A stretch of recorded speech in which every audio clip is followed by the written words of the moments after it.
तो स्थापना किसने करी? गोपाल ने। ठीक है, इसके बाद में हम लोग देखते हैं कि पाल वंश के शासक बौद्ध धर्म के अनुयायी थे और इन्होंने बिहार में ओदंतपुरी विहार का निर्माण करवाया। ठीक है, तो गोपाल ने ओदंतपुरी विहार का निर्माण कराया और कुछ लोग बोलते हैं कि जो ओदंतपुरी विहार है इसको बनाया है धर्मपाल ने। इसके बाद में हम देख लेते हैं धर्मपाल 770 से लेकर के 810 ईस्वी तक रहा था और गोपाल के जो पुत्र हुए थे वो धर्मपाल ही थे। और इनके यहाँ पर एक कवि रहते थे, कवि सोडल, गुजराती कवि थे कवि सोडल। और सोडल ने जो उदय सुंदरी कथा है उसमें धर्मपाल को उत्तरापद का स्वामी कहा है। ठीक है, तो किसने कहा है? सोडल ने इसको उत्तरापद का स्वामी कहा है उदय सुंदरी में। और धर्मपाल को शासक वत्सराज तथा राष्ट्रकूट शासक ध्रुव प्रथम ने हराया था। तो देखिए, धर्मपाल को पहले तो वत्सराज ने हराया था, फिर राष्ट्रकूटों ने हराया था। त्रिकोणीय संघर्ष के टाइम पे आप देखते हैं कि जो ये धर्मपाल था इसका नाम बार बार वहां पे आता है। तो देखिए, पहले तो इनको वत्सराज ने हरा दिया, फिर ध्रुव,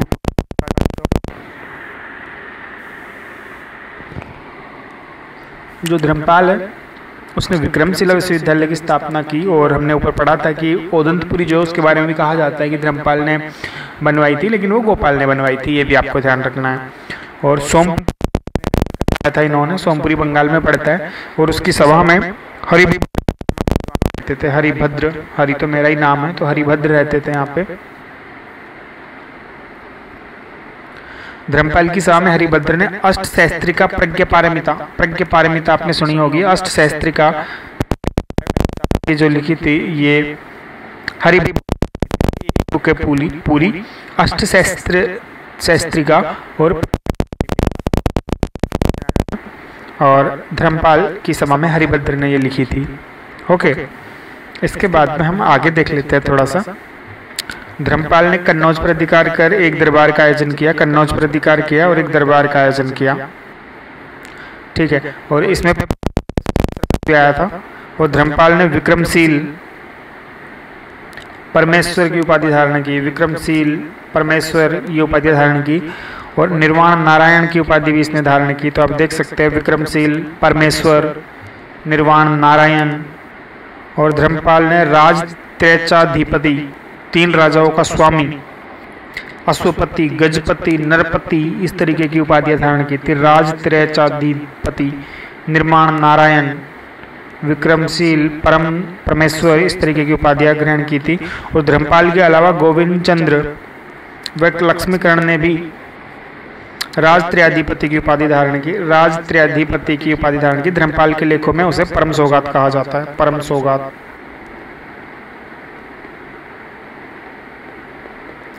धर्मपाल के लेखों में उसे क्या कहा गया? परम सौगात कहा गया है। ठीक है, अगला देखते हैं देवपाल। तो देवपाल जो है ये धर्मपाल के ही पुत्र थे, देवपाल। और देवपाल इस वंश का सर्वाधिक प्रतापी शासक था और उसकी उपाधि थी परम सौगात। देवपाल की उपाधि क्या थी? परम सौगात। नारायण पाल के बादल अभिलेख के अनुसार देवपाल ने उत्कल, हुणों, द्रविड़ों और गुर्जरों को पराजित किया। नारायण पाल के बादल अभिलेख के अनुसार, नारायण पाल का कौन सा अभिलेख है? बादल अभिलेख। बादल अभिलेख के अनुसार देवपाल ने उत्कल, हुण, द्रविड़ और गुर्जरों को पराजित किया। अरबी यात्री सुलेमान ने 851 ईस्वी के लेख के अनुसार पालों की सेना राष्ट्रकूट और वाली थी। पालों की जो सेना थी ये राष्ट्रकूटों और प्रतिहारों से अधिक शक्तिशाली थी। ये किसने कहा? ये सुलेमान ने कहा है। अब देखो, सुलेमान ने कहने को तो कोई कुछ भी कह देगा, लेकिन हम देख रहे हैं ना कि राष्ट्रकूट और प्रतिहारों का कौन था? वत्सराज। और राष्ट्रकूटों के ध्रुव प्रथम, दोनों ने किसको हरा दिया था? धर्मपाल को हरा दिया था। तो हम इसकी बात कैसे मान ले? तो सुलेमान ये कह रहा है लेकिन ये बात सही नहीं लग रही है। ठीक है, अगर हम इसका जायजा करते हैं, फिर आकलन करते हैं एक तरीके से, तो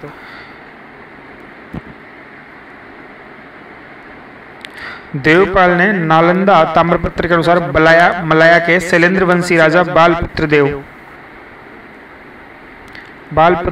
देव की प्रार्थना पर नालंदा के बौद्ध विहार को 5 गांव दान में दिए। तो शैलेंद्र वंशी एक राजा थे मलाया के, बालपुत्र देव। तो बालपुत्र देव की प्रार्थना पर नालंदा के बौद्ध विहारों को 5 गांव दान में दिए थे। और वीरसेन नामक बौद्ध विद्वान को नालंदा विहार में जो है अध्यक्ष नियुक्त किया था। तो आप देख सकते हैं देवपाल के टाइम पे श्रीलंका, ये जो मलाया का है ये व्यक्ति आ रहा है यहाँ पे और कितना बढ़िया काम कर रहा है। देखिए आप यहाँ पे आकर के ये बना रहा है आपके बौद्ध विहार, और इसके लिए 5 गांव दान में दे रहा है। कौन? देवपाल। अब नाम ही देवपाल है तो मना क्यों करेगा? देवपाल ने शैलेंद्र वंशी राजा था, बालपुत्र, उसको दान कर दिए। ठीक है, तो देखिए कितनी अच्छी अच्छी बातें की है कि उत्कलों को पराजित किया, हुणों को पराजित किया, द्रविड़ों को पराजित किया, गुर्जरों को पराजित किया। किसने? नारायण पाल ने। नारायण पाल का कौन सा अभिलेख? देवपाल ने। नारायण पाल का बादल अभिलेख था ये।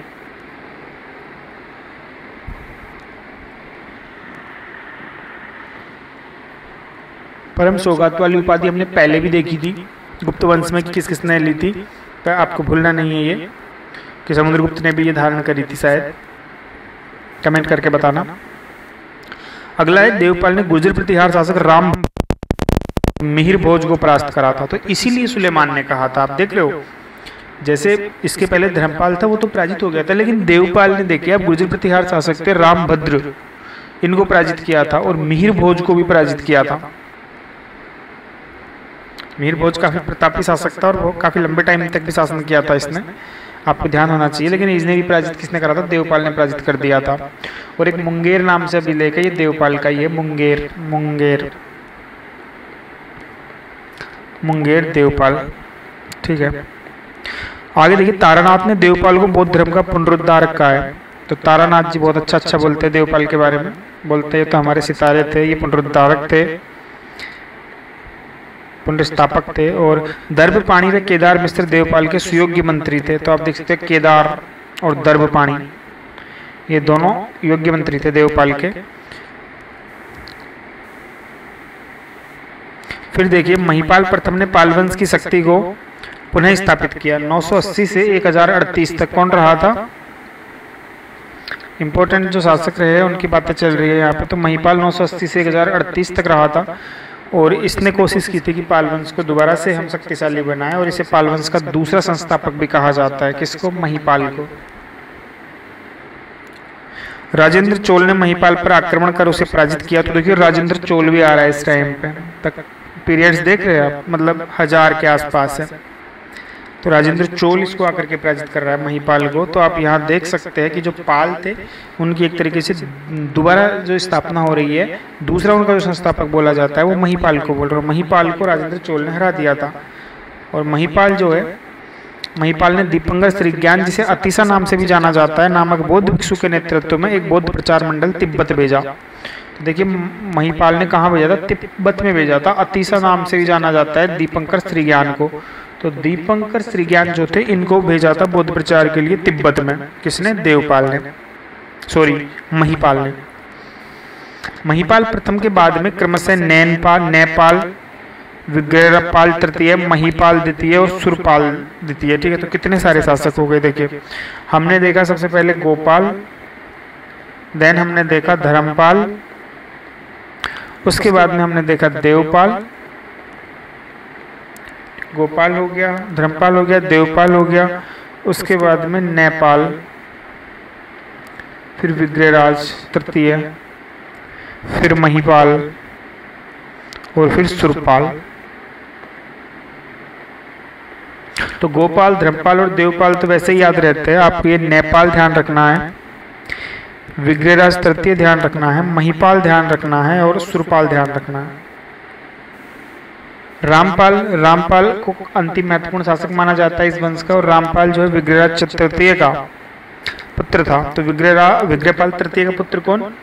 रामपाल। और रामपाल के यहाँ पे जो है संध्याकर नंदी ने रामपाल चरित में इसका वर्णन है। और रामपाल चरित श्लेषी शैली में है। इसमें राम की कथा के साथ में क्या है? पाल शासक रामपाल की कथा भी है। ठीक है, उसके बाद में देखिए रामपाल ने गंगा नदी में डूबकर अपने प्राणों की डुबकी लगा दी थी। तो देखिए गंगा नदी में डूब रहे रामपाल, ये बहुत बड़ी बात है। मदनपाल पालवंश का अंतिम शासक था। रामपाल तो कहते हैं कि अंतिम शक्तिशाली शासक था। उसके बाद में मदनपाल, और किसको पराजित किया था इसने? राम की कथा के साथ पाल शासक रामपाल की कथा है। और देखिए संध्याकर नंदी ने स्वयं को कलिकाल क्योंकि वाल्मीकि कहा है, कलिकाल का है संध्याकरण ने, एवं रामपाल को राम कहा है और इसकी रचना रामपाल चरित में केवर्तो का एक नेता था भीम, इसको पराजित करने का वर्णन किया गया है इसमें। केवर्तो के नेता थे, उनको क्या दिवोक का बेटा था ये भीम, इसको पराजित करने के बारे में बताया गया रामचरितमानस में, ठीक है, जो संध्याकरण नंदी ने लिखी थी। इसके बाद में पाल शासकों ने दीपंकर, अभयंकर, ज्ञानपाद, रत्नवज, संत रक्षित आदि बौद्ध विद्वानों को विक्रमशिला विश्वविद्यालय जो धर्मपाल द्वारा स्थापित किया गया है में संरक्षण प्रदान किया। 1203 ईस्वी में बख्तियार खिलजी के आक्रमण से नष्ट होने से पूर्व विक्रमशिला शिक्षा का प्रमुख केंद्र था। अभिलेख में पाल शासकों को परम सौगात या बौद्ध कहा गया।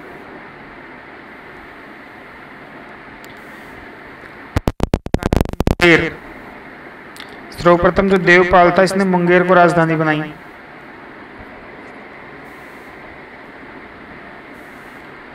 देवपाल ने बनाई थी मुंगेर को राजधानी सबसे पहले। और देखिए पाल शासकों के समय तांत्रिक भी आ गया था बौद्ध धर्म में, और अरब यात्री सुलेमान ने पाल साम्राज्य को रूमा या धर्मा कहा है, धर्मा या रूमा। जो सुलेमान है इसने पाल शासकों को रूमा या धर्मा कहा है। पाल राजाओं के राज्यकाल में वज्रयान में मंत्र पाठ के विरोध में पृथक तांत्रिक संप्रदाय बना जो सहजयान के नाम से जाना जाता है। तो जो वज्रयान में मंत्र पाठ हो रहा था उसके विरोध में एक और तांत्रिक बना, तो वज्रयान के अगेंस्ट बना था ये कौन सा, सहजयान। और दाय भाग का लेखक था जिमुतवाहन। तो जिमुतवाहन जो है ये भी पाल शासकों के दरबार में ही थे, दाय भाग के लेखक थे जिमुतवाहन। तो जिमुतवाहन जो थे ये दाय भाग के लेखक थे, ठीक है। तो दाय भाग के लेखक थे जिमुतवाहन। तो जिमुतवाहन दाय भाग के लेखक थे, 12वीं सदी में लिखा गया है, पाल शासकों के दरबार में रहता था, ठीक है। तो जिमुतवाहन पाल शासकों के दरबार में रहता था। दाय भाग इसका ग्रंथ था, ये पूछा गया है यूपीएससी के अंदर आई थिंक। इसके बाद में है चक्रपाणि दत्त। तो चक्रपाणि दत्त जो है बंगाल के प्रसिद्ध चिकित्सा शास्त्री था। इन्होंने चरक संहिता पर आयुर्वेद दीपिका एवं सुश्रुत संहिता पर भानुमति लिखी। तो देखिए आप चक्रपाणि दत्त बंगाल का प्रसिद्ध चिकित्सा शास्त्री था ये। एक चक्रपाणि मिश्र था, वो तो था किसके दरबार में, पृथ्वीराज चौहान के दरबार में। और एक चक्रपाणि दत्त है, तो दत्त कहाँ होता है, बंगाल में होता है ना। तो बंगाल का प्रसिद्ध चिकित्सा शास्त्री था ये। और चरक संहिता पर इसने आयुर्वेद दीपिका लिखी और सुश्रुत संहिता पर भानुमति टीकाएं लिखी।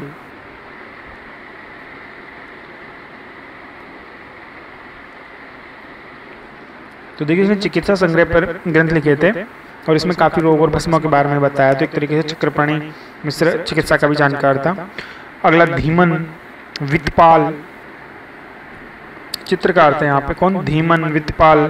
और पाल चित्रकला को मगध शैली भी कहते हैं। पालों की जो चित्रकला है उसको मगध शैली भी कहते हैं। पाल वंश के समय बौद्ध विचारकों ने चर्यापदों की रचना की। चर्यापद दक्षिण पूर्व एशिया के साथ पालों के व्यापारिक और सांस्कृतिक संबंध थे। पाल एवं प्रतिहार शासन के विषय में नीचे की इकाई पतला। पाल एवं प्रतिहार शासन के विषय में नीचे की जो इकाई होती थी उसको पतला बोलते थे, पतला।